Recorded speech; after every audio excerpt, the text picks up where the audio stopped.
Pentingnya menjaga adab adalah pada babul istinja atau bab dukhulul khala ini adalah kita melihat daripada beberapa hadis dan juga ayat Al-Quran yang Allah Subhanahu wa taala berfirman dalam Al-Quranul Karim memuji golongan orang-orang yang suka berhati-hati dalam bersuci, dalam beristinja. Allah Subhanahu wa taala berfirman dalam Al-Quranul Karim,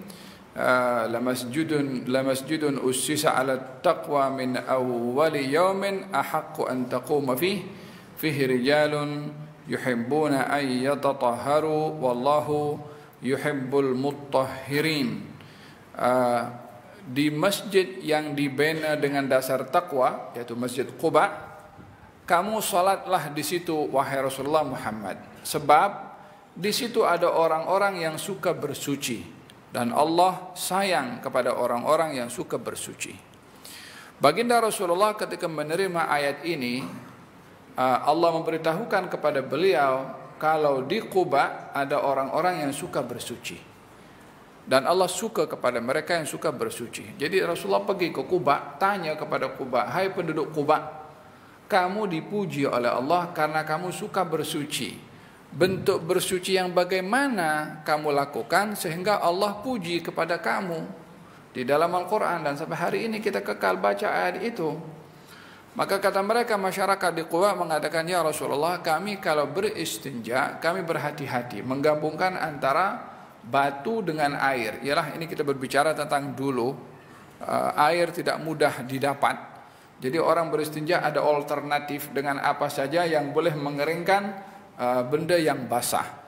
Maka salah satunya adalah menggunakan batu. Oleh karena mereka berhati-hati dalam beristinja, bersuci, maka dipuji oleh Allah Subhanahu wa taala disebabkan oleh kerana bersuci itu adalah separuh daripada iman. At-tahuru syatrul iman. Bersuci itu separuh daripada iman. Iman itu kalau boleh dibagi dua, separuhnya itu menjaga kesucian, separuhnya adalah menjaga kesucian. Oleh sebab yang demikian Allah suka kepada orang-orang yang bersuci. Allah berfirman dalam Al-Quran, ya ayyuhal muddathir qum fa'anzir wa rabbaka fakabbir wa thiyabaka fatahhir. Dan pakaian kamu sucikanlah ia. Walhasil di sini agama ini concern sekali dengan kebersihan dan kesucian. Oleh sebab itu diperintahkan sentiasa kita menjaga bersuci karena Allah itu suka kepada orang-orang yang bersuci. Ini pujian Allah kepada orang-orang di Quba yang menjaga kebersihan dan kesucian ketika membersihkan diri daripada najis. Adapun orang-orang yang mengabaikan bersuci, orang-orang yang cuai dalam menjaga diri ketika membersihkan diri daripada najis. Di dalam hadis Nabi Muhammad sallallahu alaihi wasallam, Nabi lalu di tanah pekuburan dan ada dua orang dikubur di situ. Kata baginda Rasulullah, innahuma la yu'adzaban. Dua orang dalam kubur ini sedang diadab. Wa ma yu'adzabani min kabir. Dua orang ini diadab bukan karena perkara yang terlalu besar. Amma ahaduhuma fakana yamshi bin namimah. Yang satu diadab sebab suka mengadu domba. Wa ammal akhar fakana la yastabri'u minal baul. Adapun yang kedua sebab dia tidak berhati-hati ketika beristinja, maksudnya bersihkan diri daripada buang air kecil, terburu-buru. Macam zaman kita sekarang kan di beberapa tempat itu dalam keadaan berdiri menyalahi kepada adab-adab Nabi sehingga boleh menyebabkan ditinggalkannya adab, menyebabkan tidak sempurnanya dalam bersuci dan membersihkan diri sehingga tanpa disedari ada sisa daripada najis yang terkeluar tanpa dia ketahui mengenai kepada kainnya sehingga menjadi najis. Dia solat dengan pakaian yang najis sehingga tidak sah solatnya disebabkan oleh kerana cuai daripada menjaga adab-adab yang diajar oleh Nabi sallallahu alaihi wasallam. Kata baginda Rasulullah, dua sebab ini yang banyak orang dikubur diadab karena dua ini. Merujuk kepada dua perkara ini ramai orang yang cuai dan tidak mengambil peduli di antara dua hal. Pertama, suka mengadu domba. Yang kedua adalah tidak berhati-hati dalam bersuci daripada najis. Al-Imam Al-Ghazali mengajak kepada kita supaya kita dapat darjat dicintai oleh Allah seperti orang-orang Quba, dan beliau mengingatkan kepada kita supaya kita terselamat daripada orang yang diceritakan oleh Nabi diadab di kuburnya karena tidak menjaga daripada adab bersuci. Katanya, fa idza qasadta baital ma'i, kalau kamu menuju ke Baitul Ma'. Baitul Ma' ini rumah air, bilik air lah maksudnya, bilik air. Liqada'il haja faqaddim fi dukhuli rijlakal yusra. Kalau kamu pergi masuk bilik air, gunakan kaki kiri, dan ketika kamu keluar gunakan kaki kanan. Allah Subhanahu wa ta'ala menciptakan anggota badan ini bukan hanya untuk memudahkan urusan kita dalam keperluan kita. Mata, telinga, mulut, hidung, tangan, kaki, kemaluan, perut, kesemua ini dicipta oleh Allah Subhanahu wa ta'ala bukan semata-mata untuk memudahkan manusia memenuhi hajat dan keperluannya. Tetapi Allah berkehendak untuk menjadikan anggota badan ini adalah wasilah untuk dia mendapatkan pahala dengan ibadahnya pada anggota badan tersebut. Seorang muslim dan mukmin akan berfikir, bagaimana saya beribadah kepada Allah dengan mulut saya? Bagaimana saya beribadah kepada Allah dengan mata saya? Bagaimana saya beribadah kepada Allah dengan telinga saya? Bukankah di dalam Al-Quranul Karim Allah Subhanahu wa ta'ala menyoal kepada anggota tubuh badan ini juga nanti di hari kiamat? Bukankah di dalam Al-Quranul Karim Allah Subhanahu wa ta'ala menceritakan dialog antara anggota tubuh badan kita satu dengan yang lain di saat mulut ini ditutup oleh Allah Subhanahu wa ta'ala, anggota badan berbicara. Dan dengan demikian anggota badan ini berpeluang untuk menjadi sebab kepada orang yang diberi organ ini untuk naik pangkat darjat tinggi di sisi Allah atau sebaliknya dia akan jatuh, akan hina dan akan dimurka oleh Allah Subhanahu wa ta'ala. Di dalam Al-Quranul Karim Allah Subhanahu wa ta'ala berfirman, inna sam'a wal basara wal fuad kullu ulaika kana anhu mas'ula. Sesungguhnya pendengaran, sesungguhnya penglihatan, sesungguhnya hati akan disoal oleh Allah Subhanahu wa ta'ala. Apa makna telinga disoal? Apa makna mata disoal oleh Allah Subhanahu wa ta'ala? Lebih dari itu, hari-hari kita malam Jumat baca surat Yasin, dan kita akan sampai kepada satu ayat, al-yawma nakhtimu ala afwahihim wa tukallimuna aydihim wa tashhadu arjuluhum bima kanu yaksibun. Hari ini kami tutup mulut-mulut mereka, tangan berbicara, kaki menjadi saksi atas apa yang dilakukan oleh manusia ketika berada di atas muka bumi. Hari ini tangan ikut apa kita punya cakap. Dia tulis komen dekat Facebook untuk adu domba ke, atau untuk nak provoke ke, atau untuk buat hal-hal yang mengaibkan orang ke. Tangan ikut apa kita mahu. Tapi di hari kiamat dia akan bagi tahu, ya Rab, saya dulu di dunia disuruh oleh si fulan tu untuk tulis begini, begini, begini, yang tak elok itulah, fitnahnya itulah. Tangan ni akan bercakap. Hari ini dia ikut, nanti dia tak ikut. Sebab ini tangan bukan kita punya, dia Tuhan punya. Dia akan berbicara nanti kepada Allah Subhanahu wa ta'ala, al-yawma nakhtimu ala afwahihim wa tukallimuna aydihim. Tangan akan berbicara. Wa di dalam ayat yang lain Allah Subhanahu wa ta'ala berfirman bagaimana dialog antara anggota tubuh badan dengan anggota tubuh badan yang lain saling kondem. Tangan berbicara, kaki berbicara, mulut tak boleh menjawab. Semua tangan sudah selesai berbicara, tangan berbicara, mata berbicara, telinga berbicara atas perbuatannya di dunia. Bila nanti di akhirat sudah selesai semua anggota berbicara, baru mulut dibuka. Sekarang mulut boleh bercakap.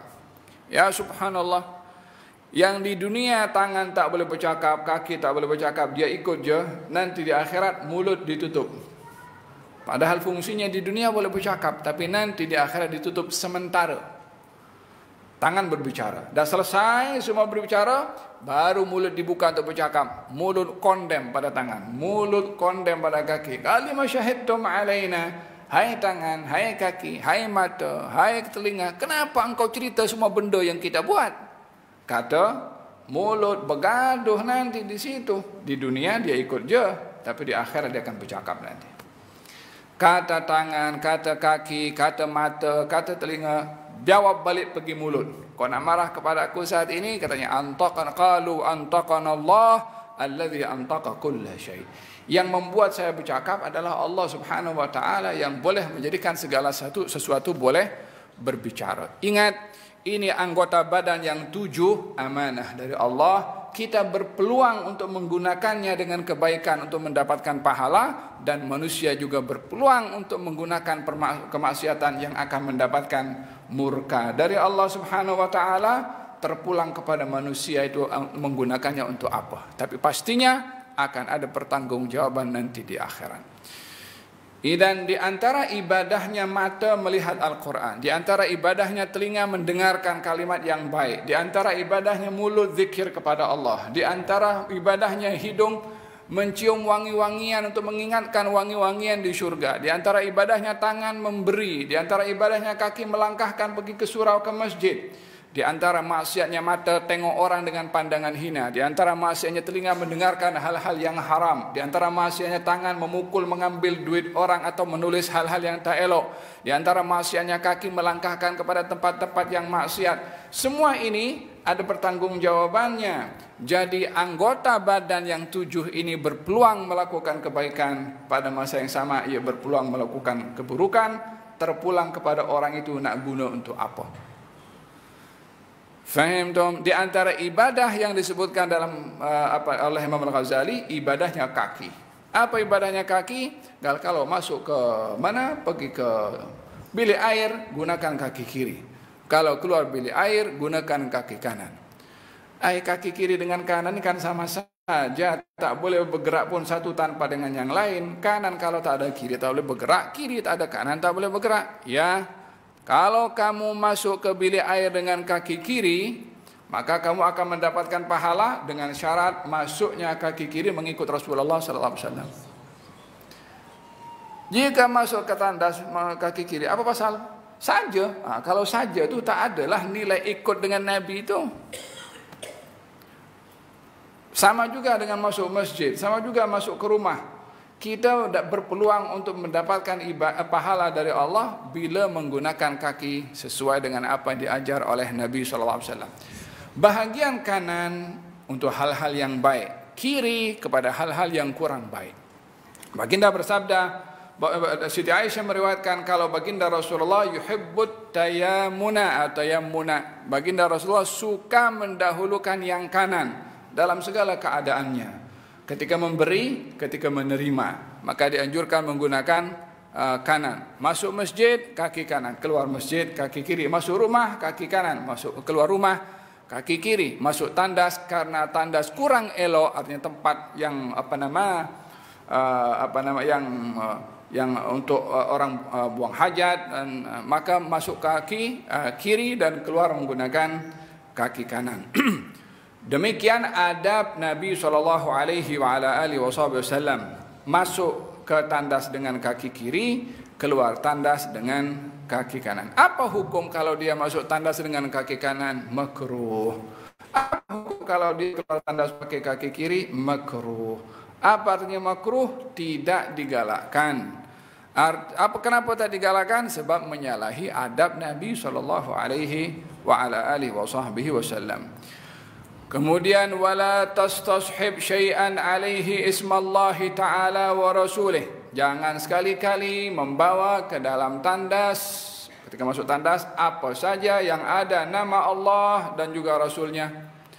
Mau cincin, mau kitab ke, ataupun apa saja yang ada nama Allah dan juga nama Rasulnya. Faham dong? Kalau handphone macam mana? Off-kan dia punya handphone. Kalau dalam handphone ada Quran macam mana? Jangan dipaparkan dalam screen handphone itu Al-Quranul Karim. Faham dong? Sama juga dengan orang yang hafid Al-Quran. Orang hafal Quran. Mana Qurannya? Qurannya adanya di otaknya. Tak boleh masuk tandas. Kalau gitu macam mana dia? Faham dong? Sama juga dengan handphone. Bila handphone ke atau apa saja, iPad atau apa saja yang ada nama Allah atau nama Rasulnya, apatah lagi satu ayat, apatah lagi hadis umpamanya, maka tidak boleh dalam keadaan ternampak screen itu untuk masuk ke dalam tandas. Apa sebabnya? Ingin menghormati nama Allah dan juga nama Rasulnya. Nah, satu hari ada seorang mabuk. Tengah-tengah malam, orang yang mabuk ini dia terjatuh tanpa disedari, karena dalam keadaan mabuk dia jatuh macam setengah pengsan. Sementara tu imam dan keluar daripada rumahnya untuk pergi ke surau atau pergi ke masjid untuk mengimamkan salat dekat-dekat dengan waktu subuh. Mendengar ada orang berteriak Allah, Allah, katanya dia kesakitan lah pasal dia jatuh tu. Siapa dia? Orang yang mabuk tadi. Masih sempat sebut nama Allah, katanya Allah. Sambil keluar macam air liurnya atau cair yang keluar daripada mulutnya. Maka si imam tadi pergi ambil air bersih, diletakkan itu orang yang mabuk itu dibersihkan mulutnya oleh tu imam. Kata orang-orang sedang sama berjalan nak pergi ke surau, katanya, imam, apa pasal lawan layan orang mabuk ini, dia orang yang dimurka oleh Allah Subhanahu wa taala, minum arak, dia dosa besar. Katanya, iya, aku nampak nama Allah sementara mulutnya najis. Kalau aku nak bersihkan mulutnya tu, masa disebut Allah, biarlah dia dalam keadaan suci pada mulutnya. Kata tu imam begitu. Setelah dibersihkan, diperdengarkan kepada imam, kamu sudah bersihkan mulutnya untuk menyebut nama Allah, Allah sudah bersihkan hatinya untuk dia insaf daripada perbuatannya. Itu orang yang mabuk insaf, bertaubat kepada Allah Subhanahu wa taala, tak jadi mabuk lagi, disebabkan oleh kerana tu imam yang menjaga nama Allah daripada disebut oleh mulut yang najis. Ini kemuliaan nama Allah. Oleh sebab itu, nama Allah ini mulia, nama Rasul itu mulia. Jangan letakkan surat Yasin ke atau apa saja diletakkan di bawah. Kadang-kadang ada almari juga kan letakkan Quran apa semua dekat rak itu. Pastikan jangan rak itu sama rata dengan kaki kalau sembahyang, sehingga sama rata dengan telapak kaki. Pastikan Quran macam ini cantiklah, bagus diletakkan di atas Quranul Karim untuk menghormati akan Al-Quranul Karim. Dahulu kita masih kecil itu kalau pergi mengaji, pegang Quran tu tak boleh pegang macam ni. Suruh pegang macam ni, letakkan dalam dada macam ni, pegang rapat dada supaya masuk dalam hati, katanya begitu. Orang-orang tua mengajar begitu tu guru lama. Diajarkan kita supaya beradab ketika membawa Al-Quran Al-Karim. Hada berkenaan dengan adab ketika seseorang berada di dalam tandas atau nak masuk dalam tandas. Baginda Rasulullah sallallahu alaihi wasallam bila masuk dalam tandas akan lepaskan cincinnya. Apa sebab? Karena dalam cincin Nabi ada tulis ada Muhammad Rasulullah. Kalau cincin biasa macam mana? Kalau lepaskan diletakkan luar tandas, orang ambil berkat nanti. Jadi kalau tak ada apa-apa tulisan nama Allah dan nama Rasulnya, tak apa untuk dipakai. Bila ada tulisan nama Allah dan Rasulnya, kalau itu di rumah hendaklah diletakkan di luar, dan tak boleh pun juga letakkan dalam poket untuk dibawa, kecuali kalau di tempat awam, kalau letakkan di luar akan dicuri orang, masukkan dalam poket tapi tidak dalam keadaan dipakai. Kalau baginda Rasulullah sallallahu alaihi wasallam pernah satu hari berada dalam dalam buang hajat, kemudian ada orang datang dan mengucapkan salam. Mengucapkan salam tak dijawab oleh Nabi sallallahu alaihi wasallam. Apa sebab? Karena sedang berada dalam keadaan qada'il hajah atau dalam tandas ataupun sedang buang hajat, maka tidak menyebut atau tidak berzikir kepada Allah dalam keadaan yang sedemikian. Selepas selesai daripada qada'il hajahnya, barulah salam itu dijawab oleh baginda Rasulullah. Dengan demikian kita memahami bila kita berada dalam tandas orang mengucapkan Assalamualaikum, jangan Waalaikumsalam warahmatullahi wabarakatuh. Tak boleh kalau kita sementara berada dalam tandas. Emma kita jawab dengan hati atau kita jawab bila kita sudah keluar. Sama juga ketika mendengarkan azan dikumandangkan dan kita berada dalam bilik air, maka kita tidak boleh menjawab dengan lisan, tapi dijawab dengan hati silahkan. Kalau tidak menjawab pun dan bila keluar baru dijawab walaupun azan sudah selesai, jawablah daripada awal sampai akhir, selesai sampai dengan doanya sekali, maka itu yang digalakkan, tetapi tidak menjawab dengan lisan, dengan menggerakkan bibir ketika berada dalam tandas dengan menyebut nama Allah Subhanahu wa taala. Ini beberapa hal yang terkait dengan adab-adab ketika berada di dalam tandas. Katanya wala tadkhul hasirar ra'si wala hafiyal qadamain. Janganlah masuk ke dalam tandas dalam keadaan kepala terbuka dan dalam keadaan tidak memakai selipar. Pun sebagian orang kan menganggap ini songkok kan untuk sembahyang, kan untuk salat. Jadi kalau masuk tandas kena lepas. Kita banyak pun tengok orang kalau masuk tandas lepas songkok kat luar. Karena mungkin maksud dia pakai songkok ini untuk sembahyang. Jadi pergi tandas tak elok lah pakai songkok ini tempat sembahyang, takkan masuk dalam tandas. Justru digalakkan seseorang kalau masuk bilik air menggunakan penutup kepala, yaitu songkok, kopiah. Itu sunnah Nabi SAW. Al-Imam Al-Baihaqi ada meriwayatkan hadis disandarkan kepada Rasulullah SAW bahwasanya Rasulullah kalau masuk tandas dia akan tutup kepala dan memakai selipar. Hanya pastikan selipar yang dipakai ke tandas adalah selipar khas. Jangan selipar itu pakai tandas kemudian dia pergi ke dalam rumah pakai selipar yang sama. Itu khusus. Jadi kalau masuk tandas seliparnya khusus, keluar itu kalau nak pakai selipar, pakailah selipar yang asing supaya mengelak daripada syak atau keraguan-raguan. Selipar yang ada dalam tandas mungkin terkena percikan dan apa semua, so kita lebih berhati-hati. Tapi intinya adalah sunnah masuk dalam tandas memakai selipar dan sunnah ketika masuk dalam tandas menutup kepala. Ditanyakan kepada salah seorang sahabat Nabi SAW, kenapa masuk tandas digalakkan tutup kepala? Katanya, saya malu dengan Tuhan saya. Yakni seakan-akan ingin memberitahukan bahwasanya orang itu yang berada dalam tandas mungkin tidak menutup auratnya, paling tidak kepalanya ditutup. Sebagai nak menunjukkan bahwasanya bagaimana malu kepada Allah Subhanahu wa taala seperti mana kita juga malu kepada manusia. Kata baginda Rasulullah bersabda, iyyakum wat ta'arri, hati-hati kamu daripada bertelanjang. Ini kalau tak ada sebab. Kata baginda Rasulullah demikian, sebab bersama dengan kamu makhluk yang kamu tidak nampak, yaitu malaikat. Ya, ini tidak digalakkan atau tidak dibenarkan seseorang itu dalam keadaan tidak berpakaian walaupun dalam keadaan bersendirian. Kata sahabat, ya Rasulullah, kalau kami sendirian macam mana dalam bilik tak ada orang nampak pun? Kata Nabi, Allah lebih patut untuk kamu malu daripada kamu malu kepada manusia. Yakni tidak dibolehkan dalam keadaan tidak berpakaian walaupun bersendirian kecuali dalam situasi-situasi tertentu seperti hal-hal yang terjadi antara suami istri.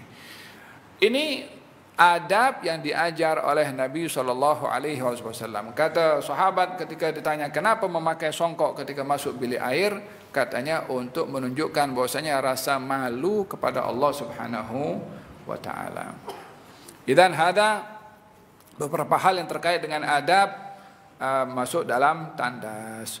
Wa qul 'inda ad-dukhul, katakan ketika kamu masuk dalam bilik air, bismillah, a'udzu billahi minar rijsin najis al-khabithil mukhbith asy-syaithanir rajim. Atau biasanya dikenali adalah Allahumma inni a'udzubika minal khubuthi wal khaba'ith.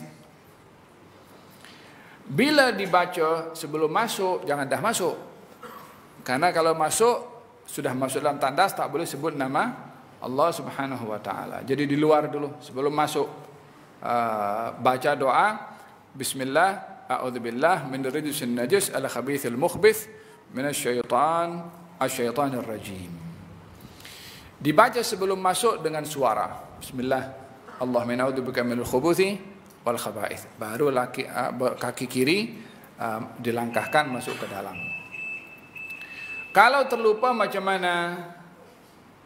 Kalau terlupa dia boleh keluar, masih belum berbuat sesuatu, keluar.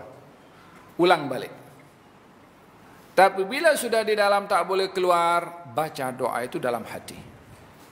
Apa hikmah di sebalik membaca doa masuk bilik air? Adzan kah? Nah, di antara hikmah doa ketika masuk ke bilik air dengan membaca doa tersebut adalah menghalang pandangan jin daripada melihat aurat kita. Kita masa masuk, ya Allah, aku berlindung kepadamu daripada rajis najis, al-khabith al-mukhbith, al-syaitan ar-rajim. yakni berlindung kepada Allah daripada syaitan.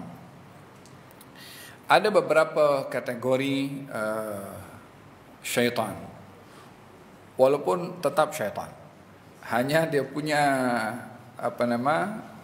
bidang spesialisnya itu beza-beza.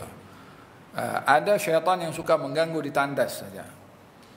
Di antaranya adalah dinamakan al-khabith al-mukhbith atau min al-khubuthi wal khaba'ith.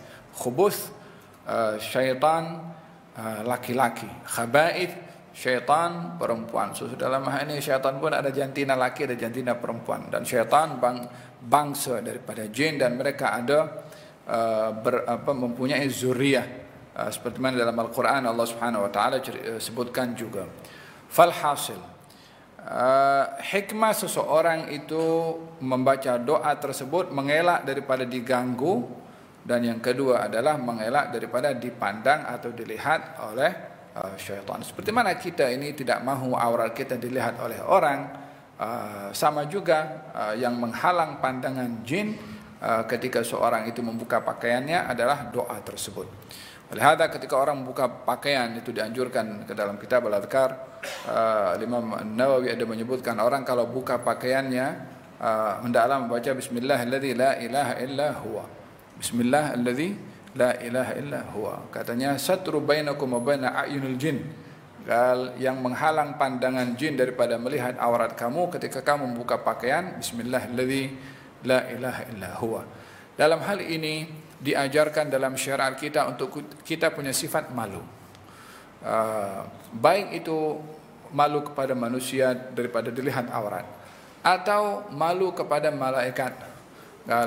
Fil hadis malaikat selalu mengiringi kepada manusia kecuali dalam dua keadaan. Ketika seorang itu bersama dengan pasangannya, dengan istrinya, dan ketika berada di tandas, maka malaikat tidak mengikuti kepada seseorang dalam dua keadaan ini, karena itu adalah hal yang bersifat pribadi kepada seseorang. Maka syaitan pun malaikat pun menjauh. Dalam hal ini malaikat menjauh, syaitan tidak seperti malaikat. Seperti mana malaikat enggan untuk melihat hal yang seperti itu, maka kita pun perlu menjaga diri daripada dilihat oleh syaitan. Ketika buka pakaian baca doa, ketika masuk tandas kita baca doa. Hikmahnya adalah untuk mengelak daripada dipandang atau dilihat oleh syaitan. Nah, hadza berkenaan dengan hikmah daripada doa masuk ke bilik air. Dan ketika berada di bilik air tidak digalakkan untuk lama-lama. Jangan baca surat kabar dekat bilik air. Jangan merokok dekat bilik air. Jangan telepon dekat bilik air. Jangan menyanyi dekat bilik air. Jangan letakkan speaker dekat bilik air. Namanya saja tempat buang hajat, ya kan? Ini cerita dulu. Masa kita belajar dekat dekat Mesir dulu, ada satu kawan tu kan, tak payahlah, tak payah cerita dah.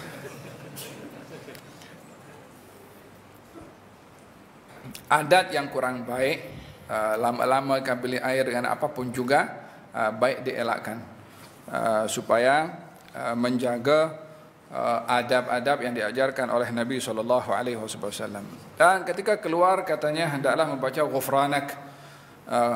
Aku mohon keampunan-Mu ya Allah. Alhamdulillah, segala puji bagi Allah yang telah menghilangkan daripada saya apa-apa yang mengganggu saya dan mengekalkan kepada saya apa-apa yang bermanfaat untuk saya. Doa ini merujuk kepada dua hal. Yang pertama adalah mudahnya seseorang itu, maaf cakap, boleh buang air kecil, buang air besar. Itu satu nikmat dari Allah Subhanahu wa taala. Dan yang kedua adalah melihat itu sebagai nikmat untuk disyukuri kepada Allah Subhanahu wa taala. Jadi nikmat Allah ini terlalu besar dan terlalu banyak yang kadang-kadang orang itu tak terfikir. Sehingga ada nikmat yang namanya, maaf cakap, boleh buang air. Pernah tidak kalau orang itu tengok, kalau orang dalam ada sakit kencing batu contohnya kan, tengok macam mana sakitnya luar biasa kan. Ada seorang itu jumpa dengan tuan raja, katanya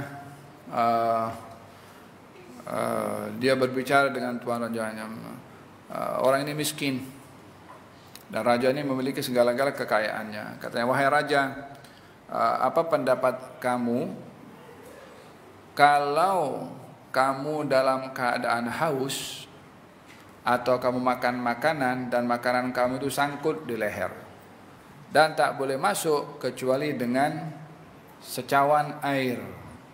Tapi satu cawan air ini kena dibeli dengan separuh kerajaanmu.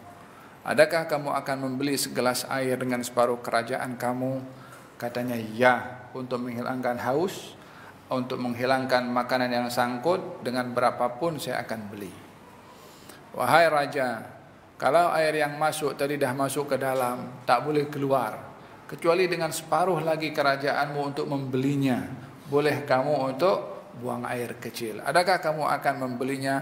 Katanya, ya, mesti. Siapa nak tahan orang tak dapat buang air kecil? Katanya, kalau begitu semua kerajaanmu ini belum mencukupi segelas air dan nikmat buang air.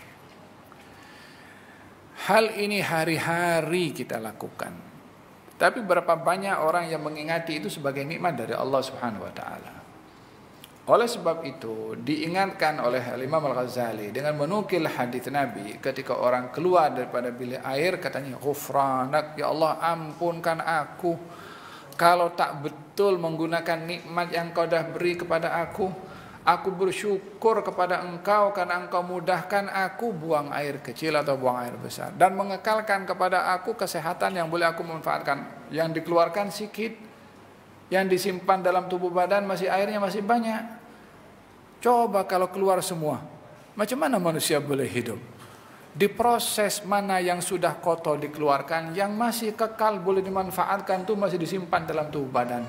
Kilang mana? Itu pakar IT mana yang buat dalam tubuh badan untuk simpan mana yang perlu disimpan dan buang mana yang dibuang? Allah Subhanahu wa taala yang cipta untuk manusia. Oleh sebab itu perlunya manusia menghargai apa yang diberikan oleh Allah Subhanahu wa taala pada buang air kecil dan juga simpanan air dalam tubuh badan. Wa indal khuruj, ketika doa keluar membaca doa tersebut. Wa yanbaghi, dan hendaklah manusia ketika hendak buang hajat ini mempersiapkan segala keperluannya. Wa an la tastanjiya bil ma'i fi mawdhi' qada'il hajah. Di antara adabnya adalah hendaklah manusia ketika membersihkan beristinja, yakni membersihkan najis, hendaklah berhati-hati daripada percikan. Berhati-hati daripada percikan. Jika menggunakan air ketika membersihkan, elakkan daripada membersihkan air di tempat najis itu sendiri, karena khawatir air yang jatuh terkena kepada najis tadi, percikannya akan kena kepada badan kita, sehingga tidak disedari percikan itu akan menyebabkan najisnya tubuh badan. Fahimtum? Walihada dianjurkan kalau, maaf cakap, kalau buang air di satu tempat, membersihkannya di tempat yang lain supaya lebih meyakinkan diri mengelak daripada percikan yang sudah bercampur dengan najis. wa an tastabri'a minal baul bitanahnu wan natru thalathan, dan hendaklah dalam beristinja digalakkan untuk membersihkan maksudnya menghabiskan sisa atau baki daripada najis itu sendiri. Ada kenapa dengan at-tanahnuh seperti itu, diulang sampai 3 kali. Ataupun menggunakan tangan kiri untuk menggosok bahagian yang menjadi saluran atau yang memudahkan sisa daripada najis itu boleh untuk bersih, sehingga ketika dibasuh dengan air tidak ada lagi sisa pada najis tersebut, sehingga dengan begitu dia menjaga kebersihan. Sebagaimana saya katakan di awal, ramai orang diadab di alam kuburnya disebabkan cuai daripada adab-adab seperti ini, kata baginda Rasulullah sallallahu alaihi wasallam. Nah, wa in kunta fi sahra'i, kalau kamu berada di padang pasir atau di hutan dan ingin buang hajat, fab'ud an uyunin nadhirin wastatir bi syai'in in wajadtahu. Hendaklah kamu menjauh. Fil hadis nyatakan baginda Rasulullah kalau bermusafir dan ingin buang hajat, maka baginda Rasulullah sallallahu alaihi wasallam pergi jauh sehingga tak seorang pun daripada sahabat yang boleh nampak. Jauhnya kan, hanya semata-mata untuk tidak dinampak aurat Nabi sallallahu alaihi wasallam oleh sesiapa pun juga. Sebelum ini kita pernah bahaskan bagaimana Allah Subhanahu wa taala menjaga nabinya daripada terdedah kepada orang lain hatta auratnya. Hatta Siti Aisyah pernah mengatakan, ma raaitu minhu wa la ra'a minni. Aku tak pernah tengok auratnya Nabi pun tak pernah tengok aurat aku.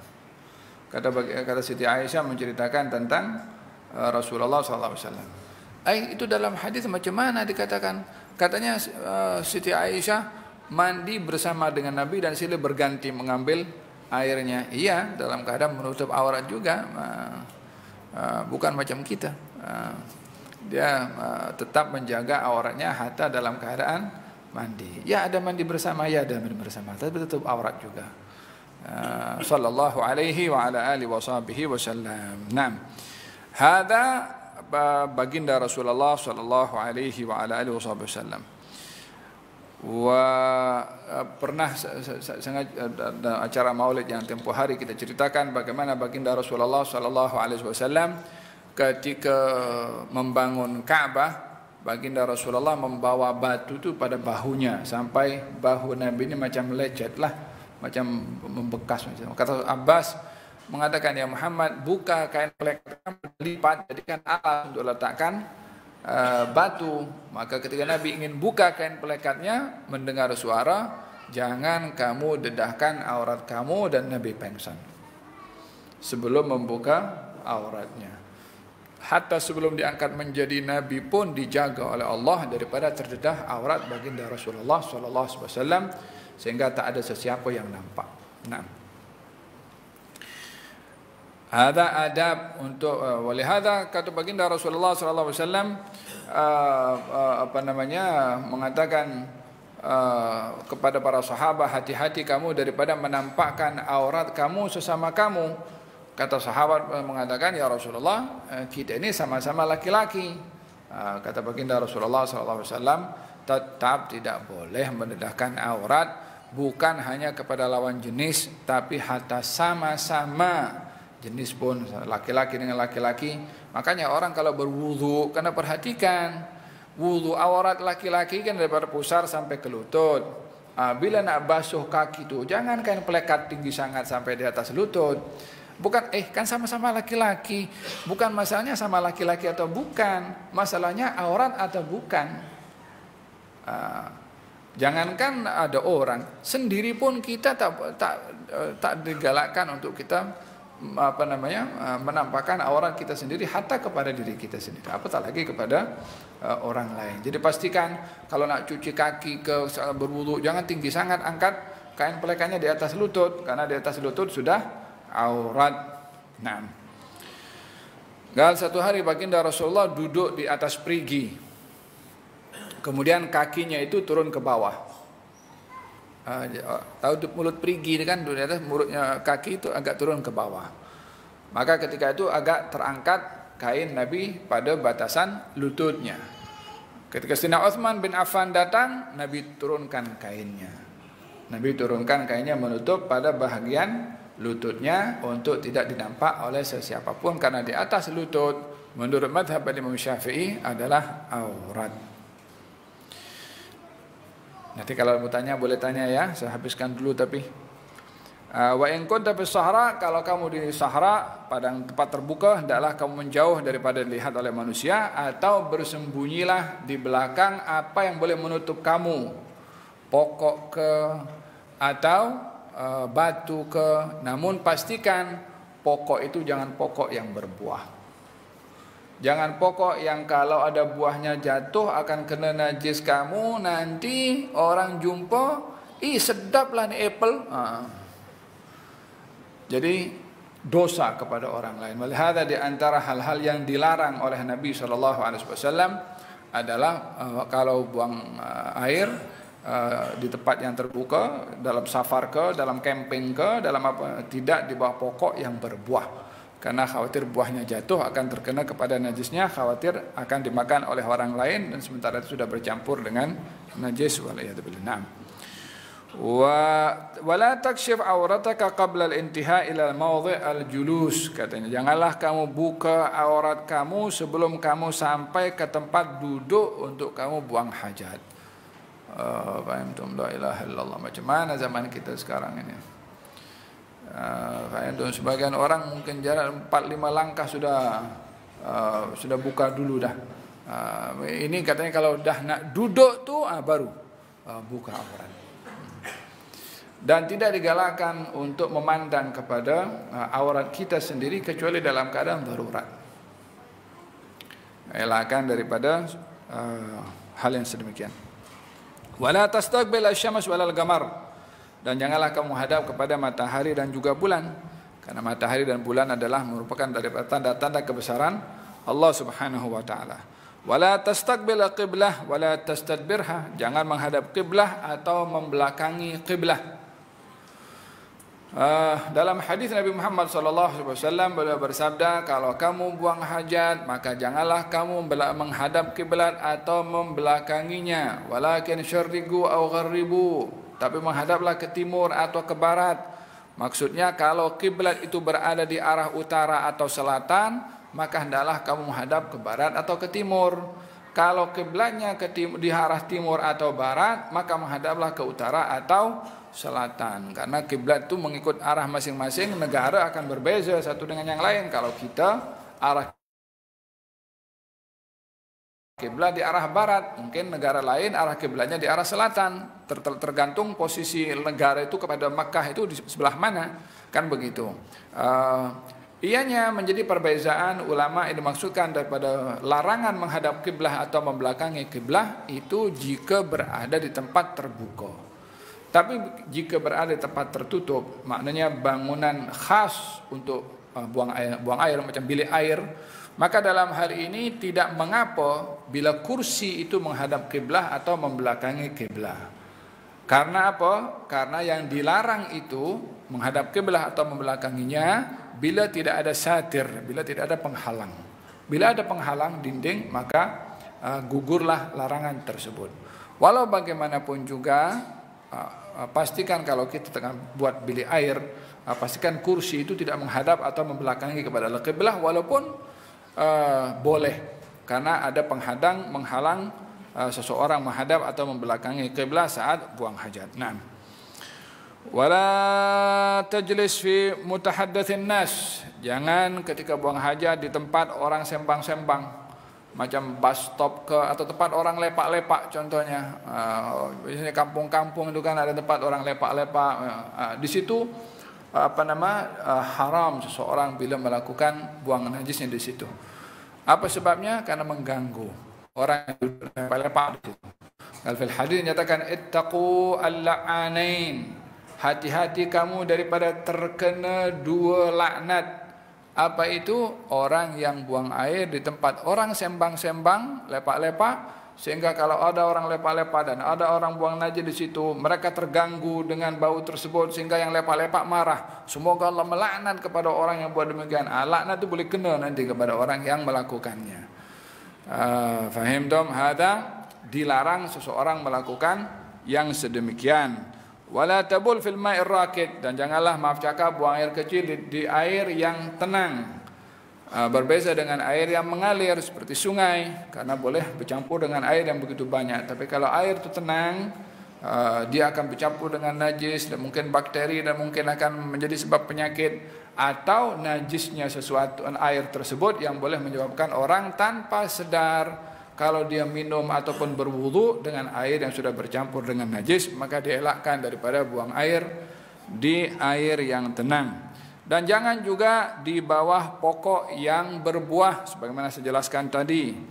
Apa sebabnya? Khawatir buah jatuh bercampur dengan najis dan dimakan oleh orang lain, dan ini tidak elok seperti itu. Wala fil juhri, tak boleh buang air juga kalau nampak lubang. Apa sebabnya? Khawatir lubang itu rumah binatang sehingga kita mengganggu, atau itu rumahnya jin yang juga boleh kita yang kena ganggu karena kita mengganggu kepada dia. Dalam hadis nyatakan kenapa dilarang untuk buang air di tempat di lubang, katanya innaha masakinul jin, karena lubang itu boleh jadi menjadi rumah-rumahnya jin.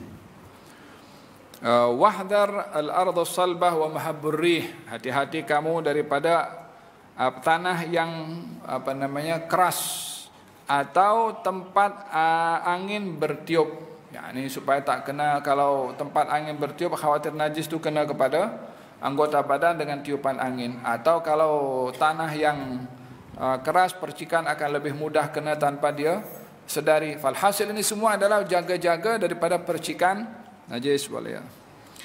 Naam, wa ihtiraza min ar-rashash li qawli sallallahu alaihi wasallam inna amatul waswas minhu.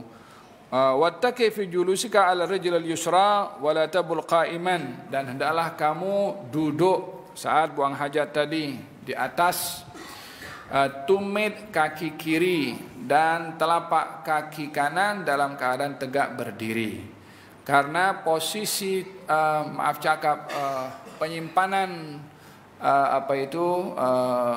air najis itu di sebelah kiri perut, sehingga kalau ditekan lebih mudah untuk keluar secara keseluruhan dan tak ada sisa pada saat itu. Kalau berdiri, posisi berdiri, khawatir atau kemungkinan besarnya tidak tuntas, sehingga khawatir ada sisa-sisa yang tak dapat dielakkan, akhirnya boleh terkena kepada tubuh badannya atau kainnya dan akan menjadi najis tanpa ia sedari. Makruh seseorang buang air kecil dalam keadaan berdiri. Menjadi timbul permasalahan bahwasanya ada hadis yang menceritakan bahwa salah seorang sahabat Nabi ternampak Nabi melakukan demikian, yakni dalam keadaan berdiri. Maka dalam hal ini ulama memberikan penjelasan bahwa perbuatan Nabi itu bila bertentangan satu dengan yang lainnya, maka dilihat yang mana menjadi kebiasaan. Bila yang menjadi kebiasaan itu adalah duduk, maka itu yang asal, itu yang diutamakan. Adapun yang berdiri karena tidak menjadi kebiasaan, maka ia menjadi satu hukum bahwasanya itu boleh, bukan haram. Kalau haram, maka Nabi tidak akan melakukannya. Ada kalanya hukum itu dilihat sedemikian. Nabi melakukan dua perkara yang bertentangan, maka dilihat yang kebiasaan itu yang asal, yang tidak biasa untuk menunjukkan sesuatu itu boleh dan bukan haram. Oleh sebab itu Nabi melakukannya.